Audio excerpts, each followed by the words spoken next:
this fungi talk presentation. I just wanted to do a quick sound check. So if anyone can hear me, please let me know in the chat. Quick update. So we were supposed to do an in-person meeting with the Grange today, but I'll give you a quick update on what's going on outside. So most of the snow was melted as of yesterday, and we just had a giant snowstorm.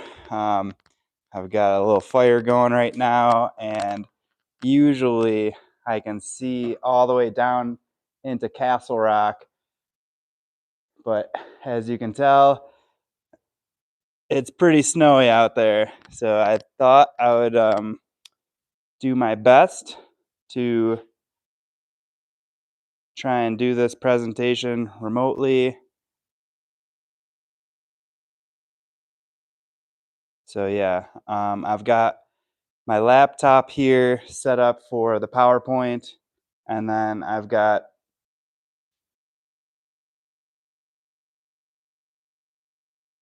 my iPad set up for comments.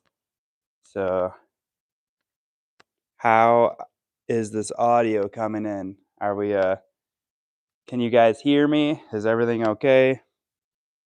Hello? Testing. All right, I'm not sure if we're getting audio, so I'm just gonna wait until I hear a response. All right. All right, so we're good on the audio. So I don't think I have the authority to officially start a Grange meeting, but I found a little flag here. I've got like a little wisteria that I'm growing, so I have this little flag, and I guess I could do the Pledge of Allegiance to kick this talk off. So I pledge allegiance to the flag of the United States of America and to the republic for which it stands, one nation, under God, indivisible, with liberty and justice for all. All right. So that was my best attempt at kicking off a Grange meeting. So for those of you who don't know what the Sunflower Grange is, it's basically a fraternity for farmers or like-minded people in the community here in Sedalia. So we meet regularly on the second Saturday of the month down in the village of Sedalia. So my farm and my house is located about 6 miles west of downtown Sedalia. So we're in Sedalia, but kind of the outskirts, and we're about 2,000 feet higher in elevation. So I've been very grateful to participate in some of the more recent meetings, and I hope to keep that going. And I hope you guys enjoy this talk on fungi farming. So this talk is going to kind of cover the basics of growing mushrooms, and then there was some interest about plastic eating fungi. So I'll cover what I know about that. And then also I wanted to talk about the benefits of fungal ecology, especially in the local community. I think that having a mushroom farm in every community across the United States will be beneficial, and you'll see why. Okay, so a little bit background about myself. So this is a picture of me about 14 years ago now, and my formal education is in medical laboratory technology. So this is a picture of me doing karyotyping at ECMC in Buffalo, New York. So about 10 and a half years ago now, my wife and I, we took a road trip all across the country and explored where we wanted to live after we graduated college. So we ended up taking this little Jeep Wrangler all across the country, and we camped out in Glenwood Springs for a few nights. and really fell in love with Colorado. So originally, I worked as a blood bank technician, and we moved out from Buffalo, New York. And my wife's originally from Syracuse, so I met her in college. And then we moved to Lakewood, and I worked at a stem cell curation lab called Allosource in Centennial. So we collected stem cells from different human tissues, and then we made products, medical products out of those stem cells. So some of them were like heart stents or allostem products, and we also made like a dental putty for people that had dental surgery, so it could help them heal more quickly. So that's kind of my background in laboratory science. And then over the course of 4 or 5 years, I kind of collected lab equipment, and I set up a basement laboratory in my house in Denver. And I started growing mushrooms probably about 8 years ago at this point. And I'm an avid gardener, so that's kind of why I have a lot of synergy with the Grange and possibly like the Farm Bureau and farmers markets. I've always had a garden, so it's kind of my passion to grow things. About 8 years ago, I tried to grow mushrooms, and it was very eye-opening experience, I would say. I bought this little pack of grain spawn on Amazon, and it came in the mail, and they were all dried out. I had no idea what I was doing, but I tried to plant it in like a little Tupperware container with some soil, and I waited for about 3 weeks, and nothing happened. And then finally, I got to see some little growth. It was like a white fluffy mycelium breaking the surface. And then about 2 days later, everything turned green, and I grew my first trichoderma, which is a mold that's common in mushroom cultivation. So instead of giving up, I doubled down, and I started growing mushrooms as a hobby. And then about 6.5 years ago, now I started growing more gourmet mushrooms, or some people call them like craft mushrooms, a craft mushroom industry. So oyster mushrooms fall into this category, lion's mane. I have this kind of exotic looking reishi mushroom on the table here. So just common or uncommon mushrooms that you wouldn't necessarily find in the grocery store. So I started off just selling our mushrooms on Craigslist. After a few months, my wife and I were eating mushrooms almost every day, and we kind of got a little bit sick of it. So I listed some on Craigslist, and we were living in Littleton at the time, and someone rode their bike from Lakewood all the way to my house to buy like this bag of lion's mane mushroom. So I got really excited. I kind of thought to myself, like, there's definitely a market for this in Denver. And at the same time, I was saving up a bunch of money to kind of start my own business. So I combined my passion for growing things and my hobby, which was growing mushrooms, and my expertise in laboratory technology. And I launched Fresh from the Farm Fungi in June of 2018. So since then, I've written this book called Growing Gourmet Mushrooms for Market. It's an ebook. If you haven't checked that out, there's links on our website. And basically, it's a step-by-step guideline on how to get started with your own mushroom farm. Okay, so that's kind of my background. I'll go to some questions here. All right, so it seems like we've got a bunch of people watching. So thank you for that brief introduction. And now I'll get started into the meat of this talk. Okay, so what is the goal of mushroom farming?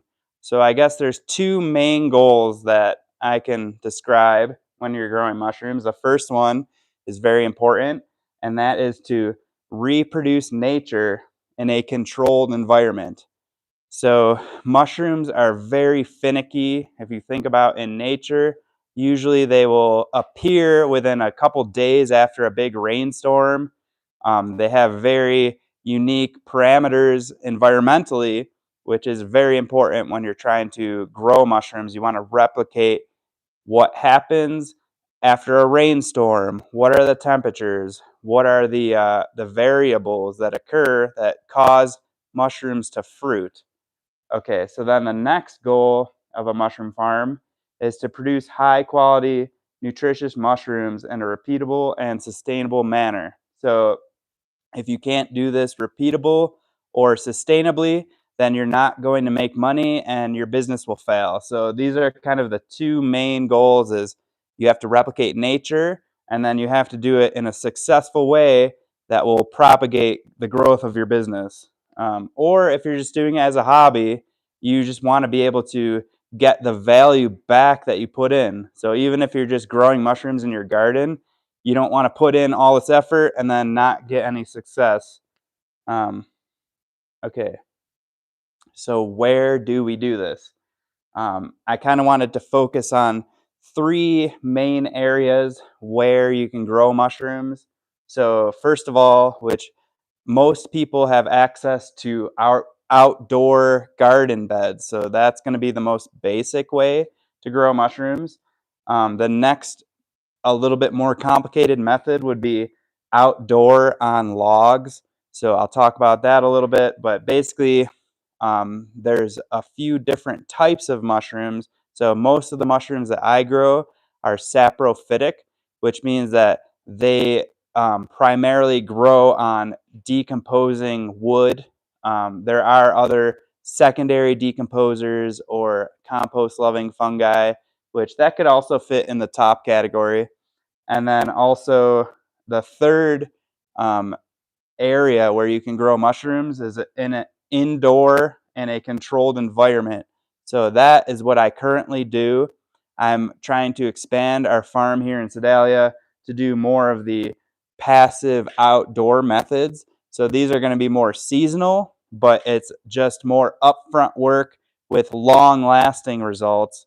Where if you're growing indoor, you kind of have to do it in short bursts and sustain those short bursts over time so that you're getting the same output. So it depends on your input, which equals output, which for the first two categories, that fits more into like a hobbyist farmer or expanding the current operations that I have. Okay, so the next slide is going to talk about how we do this. So there's many different methods on growing mushrooms. Don't take this as like the only way how to do it, but this is my perspective and it's worked for me. So you know take it with a grain of salt, but these are my methods and it's kind of my perspective on growing mushrooms. But the first way to do it is to use refined procured mushroom spawn. So for those of you who don't know what mushroom spawn is, it's essentially um, the beginning precursors of the mushrooms. So this is a jar. It's a typical jar. This is fully colonized mushroom spawn. Now, I like to use oats, but you can use a different array of grains. And the idea is that you would plant the mycelium, which is the roots of the mushroom, onto this grain in a controlled environment, which is inside of this jar. Those grains were hydrated and sterilized so that they only will grow the mushroom of choice. So this is a very common method. It's called grain spawn. It's the start of the mushroom. In order to get to this, you would have to start with either a petri dish culture. So this right here is a oyster mushroom on a petri dish, and I sell these on my website. Or you can use a liquid culture. So this is the same thing as this petri dish culture, but in a liquid form, and it's much more convenient because essentially you would purchase this and then receive it in the mail, and basically you would just um, pressure cook your grains and make sure they're sterile. So anyone who has experience doing canning or pickling, it's the same process, but with grain. And then you would just inject this liquid into this jar after it's cooled. And in about 10 days to 2 weeks, it would colonize into this spawn. So these are individual grains, and then the white stuff around the grains is called the mycelium. So that's the same thing as this petri dish, which has mycelium growing on it. So I basically took the mother culture and then put a little tiny amount onto this petri dish in my laboratory. And then over the course of a week or two, it expands out onto the surface. And then you can cut wedges of this and put it into the grain jar. So it's a little bit more labor intensive to do it that way. But that was kind of the gold standard method until liquid culture was introduced. So if you're interested in learning more hands-on, we do teach classes on this at our farm. So you can check all of that out on our website. I also do farm tours. So on Fridays this year, if you're interested in seeing our lab, you can come on down, and I would be interested in organizing something like that with the Grange in the future. But yeah, so that's kind of the basic method is you take the mushroom, you put it onto grain spawn, and then you would inoculate this into either a bag um, or you can inoculate it onto wooden dowels. So that's what's going on here is these are oak dowels that are covered with mycelium. So you have to use refined, procured mushroom spawn.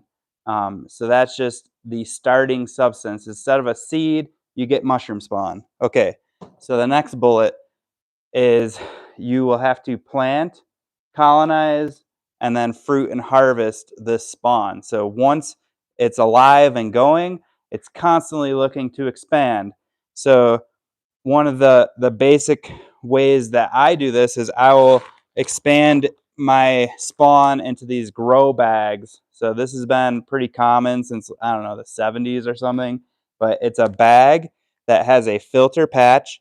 So this filter keeps out any contamination and it allows for the mushrooms to breathe. And then this media on the bottom is moist. This is sawdust, but you can use cocoa coir, soil, and other substances that will help the mushroom kind of spread and continue to grow and consume and degrade organic matter. So you take the grain spawn, and under sterile conditions, you would inoculate it into this bag, and then it will grow out into a bulk substrate or just a bigger form of spawn, basically. And then aseptic technique is very important, which that just means that you're not introducing contaminants. So in traditional farming, I guess that would kind of be the equivalence to weeds coming into your farm.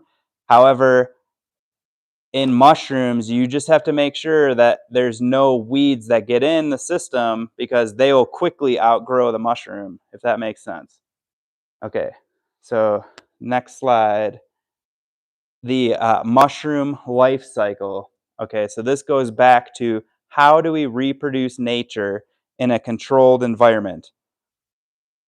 So mushrooms start off as microscopic spores. So for instance, this reishi mushroom here, when it has reached maturity on the edges, like where it's kind of whitish, you can't really tell right now, but when it's at its maturity, it will start to release spores. It almost looks like dust or, um, like a gritty substance. But essentially, those are the seeds of the mushroom. So, as a mushroom breeder, I like to collect spores on petri dishes, and then I would take a sterile petri dish, put the spores on this dish, and then that's like starting the seed.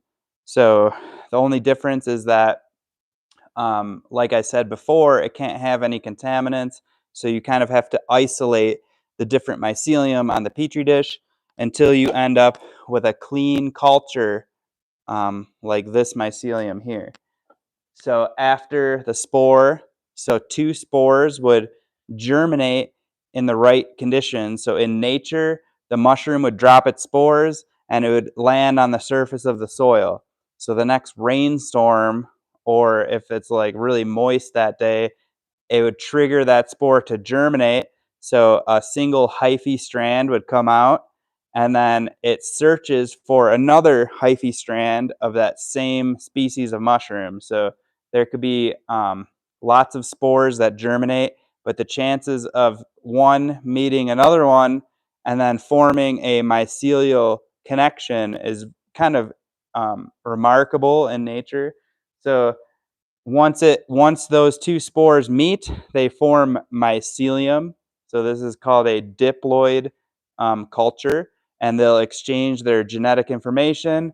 And if they're compatible, then they'll continue to grow together, and they will colonize a substrate. So that's what's happening inside of this jar here, is that the mycelium is colonizing those wooden dowels, and they're sending out their enzymes and breaking down that wood to continue to grow. So then, once it fully colonizes a substrate, which in nature that might be a rotten log, it might be a region of soil. If you have a garden, it could be the roots of your plants. There's mushrooms called mycorrhizal mushrooms that they live inside of the roots of the plants, and they exchange different nutrients with each other. So it could be a lot of different niches in the ecology. But essentially, once it's reached its capacity, and when the correct environment is met, which that's going to be moist, cooler air. So after a rainstorm, often the temperature will lower. The mushroom will reach the surface of the soil. So if it's a big rainstorm and there's a bunch of mycelium like just under the surface, that rain will wash away the top layer and reveal the mycelium, and that will help to trigger what's called pinning. So pinning is like the beginning stages of a mushroom. So the organism itself is mycelium, but within those mats of the mycelium, if there's exposure to sun and colder temperatures and the water will hit that mycelium, it will trigger what's called pinning.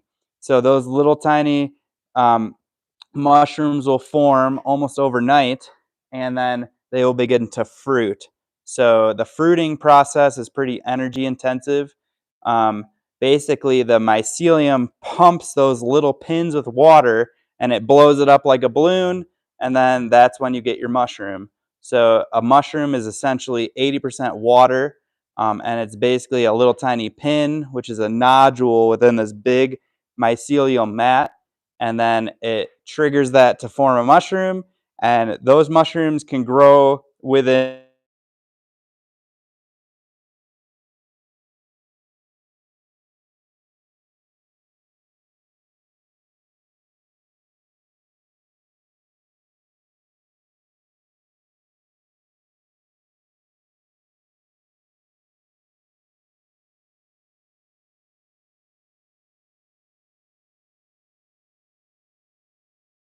to mushroom farming. So the first one is going to be genetics. So the genetics is the mushroom that you select. So you want to know what the outcome will be before you devote all these resources and time and effort into that. Okay, so the next stage is the spawn. We definitely talked about that a lot.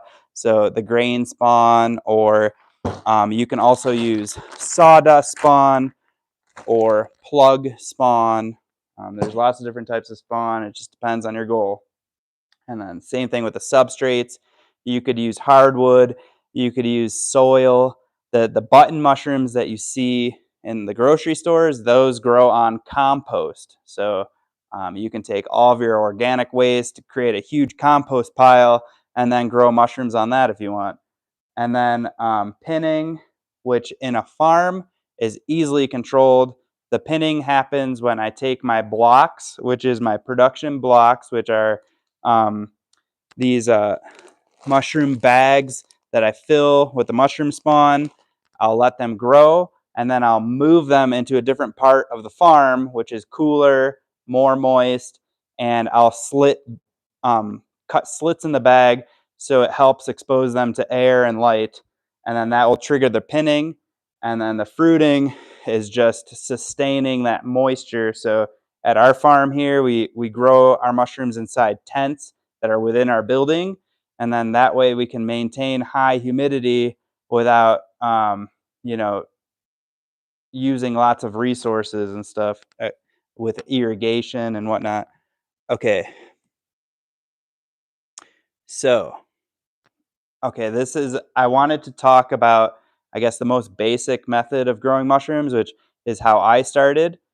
And that's planting your mushrooms in garden beds. So this May, I'm going to be doing some outdoor plantings all around Denver. One of them will be at one of our distributors, which is Grow Girl Organics in Arvada. And essentially, they will plant all their vegetables in May, and this is a great time where you can also plant mushrooms. So the mushrooms that we'll be doing are called King Stropharia or Stropharia raguso annulata, or garden giants, a lot of people call them.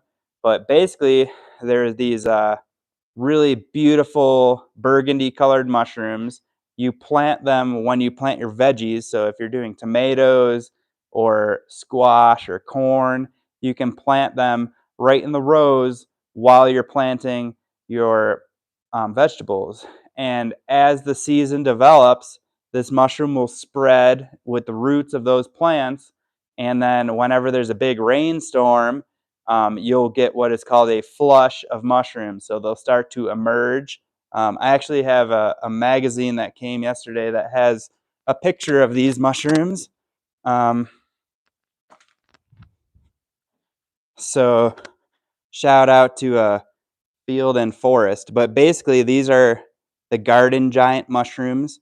So you can just take a bag of spawn like this, and you would mix it into the soil as you're planting those mushrooms. And then as the season develops, you'll easily get mushrooms like this. So if you're interested, we'll have grow kits available in the springtime. Um, and I'm going to be doing this massive planting on my farm here on Earth Day. So I'll have some free bags available, whatever we don't plant. I'm still planning that organization. But anyway, that's probably the easiest way to grow mushrooms is take refined spawn, plant it with vegetables that you're already going to be watering, and then throughout the year, you'll get 2 or 3 flushes of these mushrooms, and then you just have to pay attention to pick them before the bugs get them, essentially, which that's what you have to do with all vegetables anyway. Okay, so planting in garden bed. All right, so the next more advanced process, I would say, is planting your mushrooms in logs. So there are, I don't know, dozens of varieties of mushrooms that grow on hardwood. So this one right here is called a bear's head mushroom. It's a big white, fluffy, like meaty blob. But essentially, you would choose the correct hardwood. So in our region here, I would either use cottonwood trees or maple or oak. I have lots of scrub oak on our property, and some of them get to about 4 to 6 inches in diameter. So I would cut those trees that are, encroaching on my other areas of the property that I would, want to remove anyway, you would cut maybe 2-foot log segments and then wait a couple weeks for the antimicrobial saps to drain out of those logs. And then what I do is I drill a bunch of holes, maybe 4 inches apart, and use these dowels, which are inoculated with the mushroom, and you just hit them in with a hammer, and then you cover the seams with some wax, or if you just have enough logs, you can pile them into a bundle, and that just prevents the mushroom spawn from drying out. Or you can cover it with a tarp. A lot of people do that as well. But you would end up with maybe 10 or 20 or 30 logs that have plugs. It's called plug spawn. So you plug up the holes with the spawn, and what will happen is the mushroom will colonize that log, and then over the course of the summer, the mycelium will totally infect that log. And then when fall comes and you get the cooler temperatures and there's some rainstorms, it will swell that log up, and then that will produce mushrooms. So that is planting in logs. Okay, so then I guess the more complex method is going to be growing mushrooms indoor. So this is my specialty. If you're interested, like I said, I have that ebook on how to grow mushrooms for market in a really sustainable way. There's a lot of shortcuts in there, but I'll breeze over this. So first, you're going to want to allocate some space. So I started my first mushroom farm in our basement. It was about 400 square feet. So that's at least what I would recommend to start. You're going to need a space to mix up your bags. You're going to need a space to sterilize your substrates. And then you're going to need a space to fruit those mushrooms. And we used grow tents just because it was really cheap and affordable. And I wouldn't recommend a basement necessarily because it was a lot of work hauling things up and down the stairs. But you could do it in a garage or a shed or like an insulated trailer. There's a company called Farm Box down the hill that they grow all their mushrooms in like shipping containers. And I looked into that a few years ago. The county would not permit that because it's not a permanent structure, but maybe in your area that would work. It just depends on the regulations of the health department and stuff. But basically, you just need a confined space that you can control the temperature, the humidity, the light, all of those environmental factors. Okay, so then you're also going to need a lab. So your lab could be as simple as this tote here, which has a few holes in it, and this is called a still air box. So in our class, we teach how to use this, but basically it just blocks out all the airflow so you can spray the inside with alcohol and then work inside of a sterile environment. For me, my expertise is in labs, so I have a full BSL-3 lab basically with flow hoods and like a sterile environment that helps me procure the grain spawn. So you can also just buy grain spawn online, then you don't need a lab, but it does add a big cost to your farm. Okay. And then you're going to need prep space, which that could just be a table. But right now I have rolling carts and a whole area that's dedicated just to producing these bags of mushroom spawn. Okay. All right. And then I kind of talked about different methods. So like I said, this is just my experience and my preferences, but I know that there's a lot of people that grow mushrooms in buckets. The person who taught me how to grow mushrooms, they grew agaricus mushrooms in raised beds. So he had these giant stainless steel beds with like a little flap on the side, and he would fill them with compost and then spawn them. And then once they were done, he would take the flaps and then have like this really big wheelbarrow cart where he would clean out the beds, compost that mushroom, and he could re-compost the same substrate to grow mushrooms again on the next batch. And he had these like tables that were stacked 3 high with these raised beds inside, and that was a really cool method to do it. Okay, so then spawning versus ready to fruit blocks. So there are a bunch of manufacturers now that they essentially produce everything except the final mushroom. So you can buy a ready to fruit bag where you would order it online, it would come to your house, and you just cut a slit in it and it will fruit the mushrooms. And that's another really easy way to grow them. And then as you scale your farm, you're going to have to consider different methods for sterilizing. We use a steam sterilizer, or actually a few steam sterilizers, where it's a heating element, and then there's a drip line that goes into this barrel, and it steams the mushroom substrate so that it kills off any potential contaminants, so that when we plant our mushrooms in there, it's only mushrooms that will grow, and then we don't have to worry about bacteria or yeast or mold. Okay, so then I wanted to talk about the crop cycles. So for an everyday gardener, you can just plant one time up front and then harvest throughout the year. If you want to scale that up, you can do multiple plantings throughout the year. Kind of like if you're growing lettuce, like you might grow your first batch March, and then you plant another batch at the end of March, and then you would plant another batch in April. So you kind of always have lettuce coming up. You can do the same thing with mushrooms. Or you can do daily operations like what I do to have mushrooms producing every day. So whatever you put in, so I would run my sterilizer every day. I would inoculate my bags every day, move them into fruiting, and that is how you really scale to, a massive production. All right, so next, I'm going to talk about fungal ecology and kind of get into the plastic eating mushrooms, but I'm going to go to my iPad and see if there's any questions that popped up. So I'm going to my chat right now.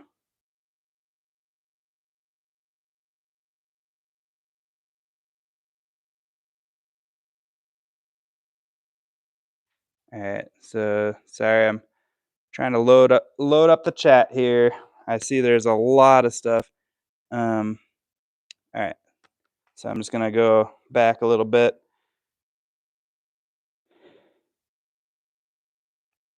So Farmer Cheryl talking about compost. Do you compost the spent spawn and how? Okay, so this is a major, um, I guess, ecological topic, but I can cover it right now. So we have a massive compost pile here on our farm.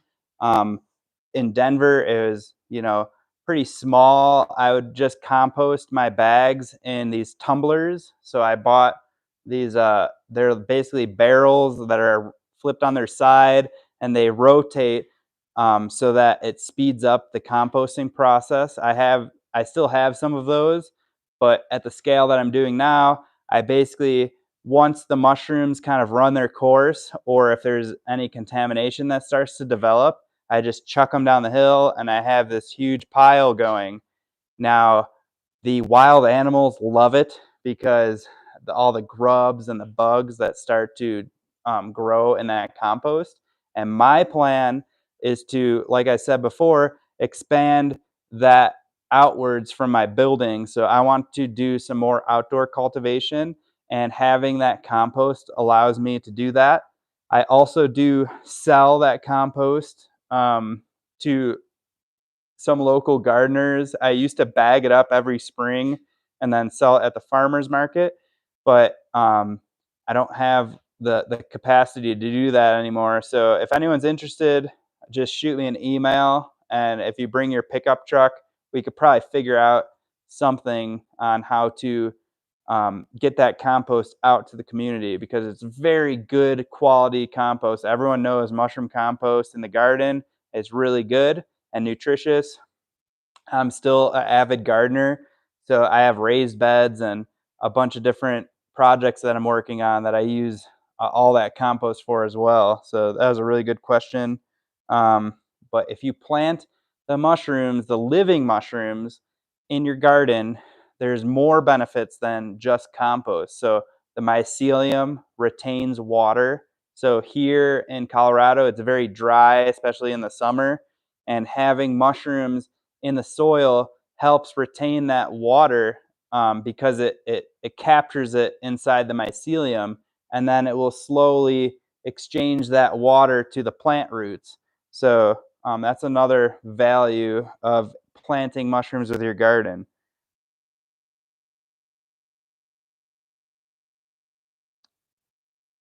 All right. So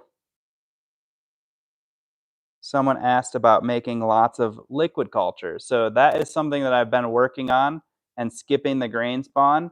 There's definitely challenges to liquid culture. It's much more susceptible to contamination, and you can't tell if it's contaminated. So if you have a grain jar that's all green and it smells weird, it's very easy to distinguish if it's contaminated. But with a liquid culture, I have to go through a lot of quality control checks. So I'll plate it out on agar, I'll look under the microscope, and you can use different dyes, and there's different shortcut techniques to alert you if it's contaminated. But this is an example of the liquid culture jar, and if there is a like a bacterial or mold contaminant in there, it's very hard to tell. So there are some farms that have scaled up old like soda factories and retrofitted that into a mushroom farm, that they use the equipment to inject liquid culture into jars, basically. Um, so it can be done, but it requires a lot better infrastructure and a lot more planning to design that system. Um, okay, so let's keep going down. All right, so I just want to say thanks for everyone who's joining in. This is a really fun talk so far. All right, so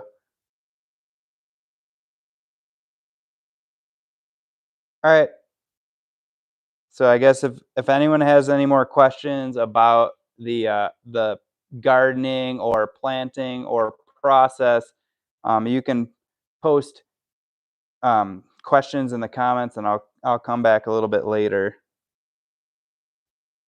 Okay, so now we'll move on to the fungal ecology. So this is one of the most exciting things about having a mushroom farm. So I would say one of my ultimate goals in life is to buy a property. Well, I already purchased this property, and just pump it up with as much ecological life as possible. So I always joked with my wife, and I'm like, before I die, I want planes to fly over the mountains and look down at our plot of land and have this big vibrant green square stand out, and people be like, what is that? So that's kind of one of my ultimate goals in life, is just to bring so much biodiversity to the region, because I think over time, as these communities start popping up, like in Castle Rock and Highlands Ranch, and all these cookie cutter houses just displace all the wildlife, there's going to be a huge value to like mini microclimates that have tons of biodiversity, almost like a rainforest. And if I could recreate that on my own property, that just brings me a lot of joy, and that's kind of one of my goals in life. So mushrooms are one of the foundations to doing that. So how does a mushroom farm impact the local region? So substrate utilization is using common local agricultural byproducts. So I have this bag here. This is hemp hurd. So this is almost free minus, the shipping, or the person who brought me this had to pay for gas, but they just gave me this for free and said I could have as much as they want.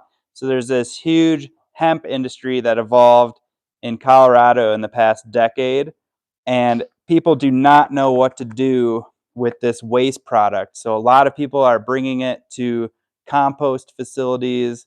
There's like this big compost place that I visited out by Limon at one point, and they're producing really good soil with it. But if you can produce mushrooms in between it becomes compost, then that's a huge value add to your community. So you're taking this waste product that the state basically mandates all these companies that are growing hemp and cannabis to track all of this excess produce, or I guess it's just a byproduct, because it doesn't have the value of the hemp crop, which is either CBD or these THC products that they're producing, or I guess there's fibers you can extract from hemp. But the waste product itself is very valuable to a mushroom farmer because you can grow food on it. Um, I know that in Kansas and Nebraska, all these big, huge soy companies are growing soybeans, but they de-hull them, and typically they'll just sell the soy hull to agriculture, like people who are farming, cows and cattle. But for the mushroom industry, soy hulls are a very valuable product as well. They hold a lot of moisture, and they have the correct cellulose and ligands that the mushrooms love. So instead of basically throwing this product away or just giving it to the cows as a filler, you can actually grow mushrooms on these byproducts that are almost free, minus like the labor that it takes to get to them. So that has a huge impact on, low income areas of the state, like people way out in the middle of nowhere that are growing wheat and barley. If they can take those byproducts in house and produce mushrooms and then provide those to the local community, that's going to add value to the farm. That's going to add nutrition to that region. And mushrooms themselves are so nutritious. They take all the vitamins and minerals from this byproduct that would otherwise just go to a landfill, and then they make it consumable for humans. And then you get to eat those vitamins, and it just is a really good win-win for the community. So I really love fungal ecology in the sense that it's diverting a byproduct and turning it into food. Um, Another process that we kind of, you know, talked about is the compost aspect of it. So even after you're done growing mushrooms, the byproduct product of mushroom farming is super valuable, especially in Colorado where there's a lot of clay soils, a lot of sandy soils. So you constantly have to introduce nutrients, and mushroom compost is a great way to do that. And then the third way is called mycoremediation, which this is kind of, a buzzword that has been around for maybe 10 or 15 years now. And it's the concept of using mushrooms to clean up garbage, or like oil spills. In California, there was a study where an organization, I can't remember, like FEMA or something like that. But basically, it was an organization that they took a bunch of sandbags and they inoculated it with a oyster mushroom. And then they lined the beaches where there was an oil spill. And that mushroom could convert those oils into smaller, more organic compounds that plants could take up. And then it also absorbed those harmful chemicals into the mushroom and broke those down into smaller products that weren't as harmful. And just by planting mushrooms in this region, it helped clean up an oil spill that was, devastating for local wildlife. So that is the concept of mycoremediation, which kind of gets me into the next topic, which would be the plastic-eating fungi. So, okay, this is a pretty new and under-researched topic, but it has a lot of potential, in my opinion. So I guess I'll just dive into it. So there's this mushroom called um, pastel Pastaloteopsis microspora, or I just call it P. microspora because I'm not good at saying, Latin words. But so there's this mushroom called P. microspora that was discovered about 13 years ago in the Amazon rainforest on an expedition from some researchers from Yale. Um, and it is a common mushroom that is found native in Buenos Aires in Argentina, and it lives symbiotically within the leaves of ivy. So it's an endophytic fungi. So that's kind of weird to think about. It's this mushroom that it spreads its mycelium into the branches and the leaves of this ivy vine that's common everywhere, and basically it lives symbiotically with this mushroom, or with this plant, I mean. So it will exchange nutrients and water with the plant in a balanced manner that it doesn't kill the plant, which is probably why it was so hard to discover. But they isolated two different species of this mushroom, and or I guess subspecies, and they grew them out in anaerobic conditions. And I have the reference. It was Jonathan Russell, Jeffrey Wang, Priya Anand. I'm butchering these names, but if you're interested, this is the reference here to the original article that these people describe this mushroom. So they took this mushroom and they were growing it out anaerobically in these vats, and they happened to add polyurethane plastics into these bioreactors, and they discovered that the mushroom was able to break down these plastics. So in general, there are hundreds of different types of plastics. I'm not a plastic expert, but from my understanding, this one subset of plastics, which is polyurethane, these mushrooms could get inside and break down those chains of, I guess it's just cellulose. I'm not too familiar with the structures of polyurethane plastics, but the mushroom had the enzymes where it broke these plastics down into organic compounds. So those byproducts could be reintroduced to the environment, and then plants or animals and bacteria and stuff could further digest those compounds and use them in their metabolic processes. So that was a pretty exciting development about 13 years ago now.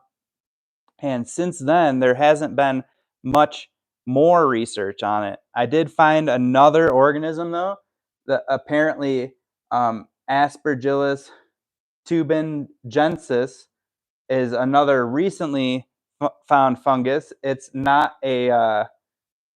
Um, it's not a mushroom producing fungus, but it is a mold. It's an Aspergillus mold that also can break down polyurethane plastics. So I don't know if polyurethane is just a weaker plastic, or if it just has the right structure where mushrooms can just slide their enzymes into there and break it down.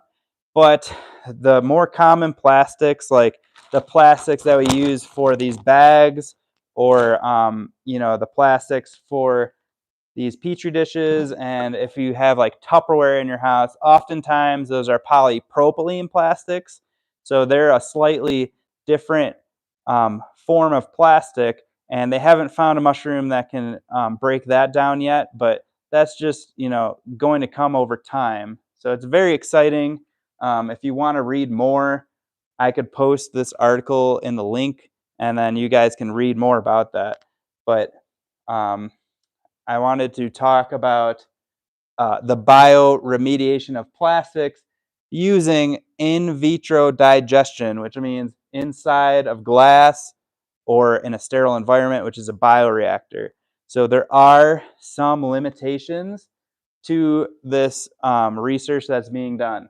So the first one is that um, these mushrooms broke down these plastics in anaerobic conditions. So that means that there's no oxygen. These were in these vats of liquid. So that's why I brought up this jar, and I can kind of describe this liquid culture bioreactor essentially. So you would take the mushroom mycelium and inject it into this closed system. So right here, I grow all my mushrooms on honey water. So you could just take any kind of sugar or peptone, and that would be a food source for the mushroom. So then the next phase would be introducing this plastic eating mushroom and getting it growing healthily. And then somehow you would have to introduce plastics into these bioreactors, let the mushroom consume them, and then extract the byproducts and keep filtering in plastics. So some of the limitations of this process is you would have to produce these bioreactors, which um, I've been working on a project for about a year and a half now, and my goal was to make like little home kits where I could send them out to people. They could put their plastic in there, almost like a compost bin, and then inject that mushroom into those containers. I found though that a lot of these plastics are hydrophobic. So that means that they're naturally kind of um, they don't like to be inside of water, and they'll float on the top. So there's some challenges that I haven't figured out to overcome. One of the more successful tests that I've ran was just in a jar, and I would take a liquid agar media, shoot it into the jar that had plastic, and then I would shoot my culture into that jar, and the mushroom would grow on the agar, and then slowly it would overlap onto the plastic. But this has been taking a really long time to break down a very small amount of plastic. So I think that having these huge at scale bioreactors that are constantly mixing is a lot more feasible. I don't know how accessible that would be to the everyday person, but there are these large plastic companies. There's lots of waste management companies that have huge funds, and they could easily put one of these bioreactors on their property. And even if they're, eliminating 1% of plastic, it's still better than none. So I think that just having these talks and conversations is going to lead to the next steps, which is process and system developments for plastic eating fungi. So I also wanted to talk about some of the dangers of this project, which maybe that's why it hasn't caught on momentum, is that there could potentially be unwanted digestion of ambient plastics. So at one point I was talking to the Space Force here in Colorado Springs, and they were interested in some of my cultures for doing some testing in space.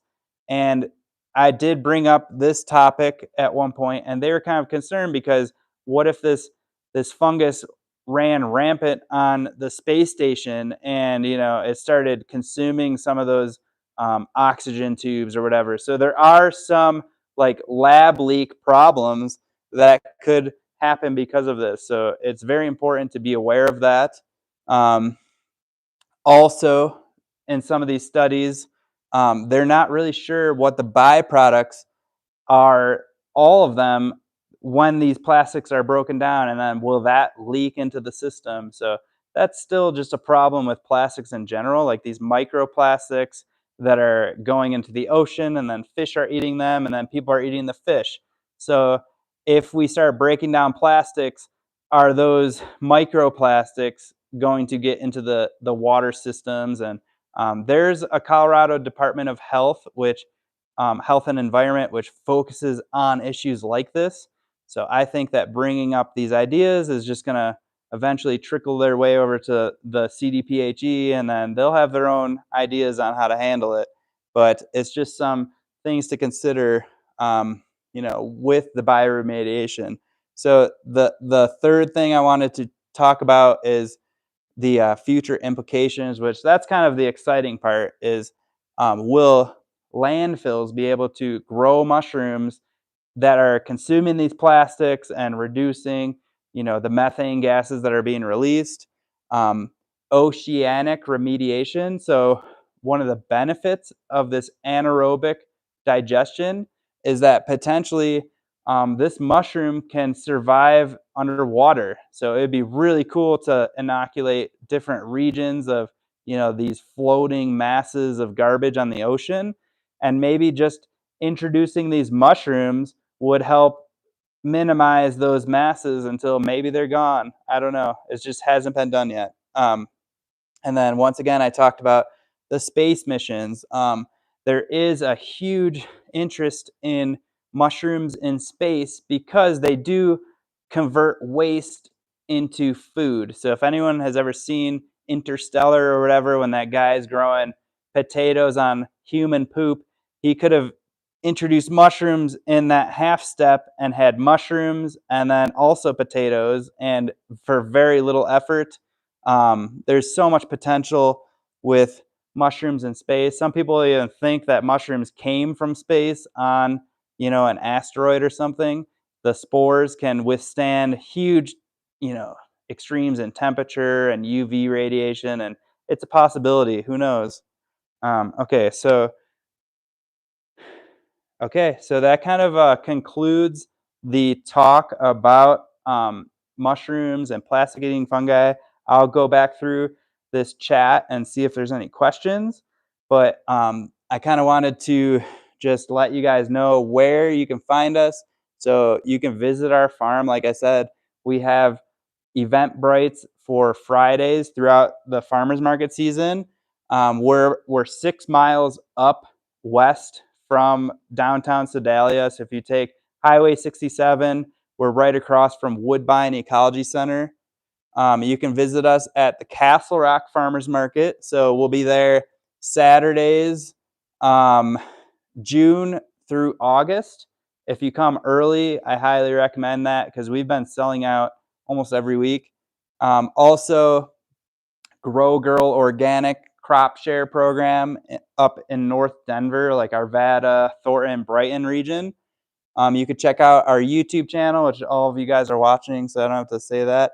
And then, or you can visit our website, freshfromthefarmfungi.com. Okay, so I'll try to go to some questions right here. So if you have any questions, drop it in. I'll go back. All right. There's lots of side conversations going, which is cool.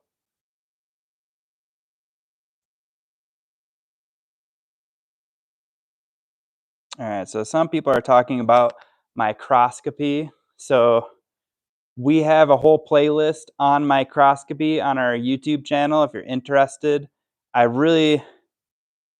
So I think that early on in my career, I have like a bias against microscopes just because it's very tedious to like look under there for hours and hours on end. However, I do enjoy, using it for breeding. Um, but as far as microscopes in mycology, there are very specific reasons why you would need a microscope, and I tend to avoid it. You can always, grow out cultures on petri dishes that you can just see with your eyes, and contamination will always reveal itself. So you don't necessarily need a microscope, but I think that there are some cool things like watching the two hyphae come together to form mycelium. Oftentimes they'll form what are called clamp connections, and you can get dyes and watch real time these mushrooms fuse together and exchange their DNA. So it's very cool to see the biology of the mushrooms under the microscope. Also, just identifying spores like that plastic eating mushroom. I think they first discovered it because of the spores, not even the mycelium that was on the plant. Like they found these unique spores that kind of looked like fusarium, but they weren't like the correct size, and they kind of were the same shape, but they're like, what is this? Because they were looking for maybe like plant pathology, and they just stumbled upon this mushroom because it had some cool spores, and if they didn't have microscopy, then maybe they wouldn't have discovered that. So there are uses for microscopes, and someone mentioned that it's a really good time to buy in because 10-15 years ago, to get a really high quality microscope might have been $5,000 to $10,000, and now it's like $500 to $1,000, and you can get a really good microscope with cameras that connect to screens, and the community is definitely growing in that way. um,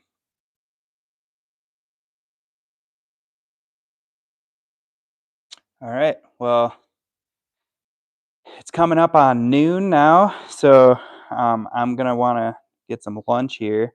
But I appreciate all of you guys for tuning in. This whole talk will be available on our YouTube page. So if you just go to all the live videos, this will be there for reference. I hope to do more talks like these in the future. I know that April 8th, I'm doing a talk at the Colorado Mycological Society, and that one's going to be in person. So if you want to, meet me there and have specific questions, I'll also be doing more of the Grange meetings. And like I said, we're going to be doing some plantings of the King Stropharia coming up here soon. All right, so yeah, go check out our Eventbrite.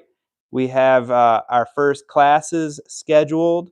We're working with Ohio Genetic uh, Mushroom DNA Lab right now, and we want to do a DNA barcode coming up in fall. So that's an exciting project that we're working on, where we're going to want a lot of people to go in the public, get all these mushrooms that we can identify using PCR and DNA barcoding. And there's a big effort now for correcting taxonomy based on genetics instead of morphology. So I'm going to be working on that. Um, Also, I'm doing some cordyceps breeding. So we're going to be releasing some YouTube premium videos based on that. Um, but as far as everything else goes, you can get our mushrooms at the Castle Rock Farmers Market, or if you have any questions, feel free to email me. Okay, guys, thanks again for watching this talk. Thanks to the Grange for setting this up and getting the word out. And yeah, if you have any questions, feel free to email. All right, guys, I'm going to end this, wrap this up. Thanks again, and much love to everyone out there. All right.